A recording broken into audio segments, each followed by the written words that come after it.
awak geus sabaraha taun sia teh awak hirup di dunia.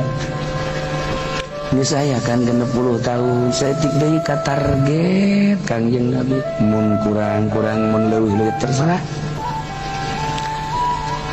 Geus loba babaturan si awak anu geus barawi ka alam barzah. Jadi gagah-gagah ge tetep bae sia teh bakal bae tetep bae. Gajin kuku mah ge eta teh pasti gas. Haju ieu kuarina leus sia awak. Kuduna makan geus lantip ibadah ka Gusti Allah umur sakieu. Geus ulah aya kegiatan-kegiatan urusan-urusan bangsa nu teu paruguh. Geus wajar sia teh ngadeukeutkeun diri ka Gusti Allah. Geus ulah loba kegiatan da geus kolot. Meureun dahar sanajan teu puasa ge nyaeutika pake ulah jukrem-jekrem teuing nya geus kolot ieu. Geus atur meureun waktu teh jam 7 jam 8 ka masjid salat duha.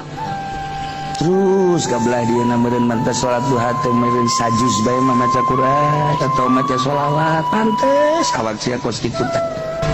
Engke terus berjamaah memeh zuhur teh minimal saparapat jam deui ka jam 12 geus aya di masjid kadanan sajam deui mah tos setengah jam pantes ya awak.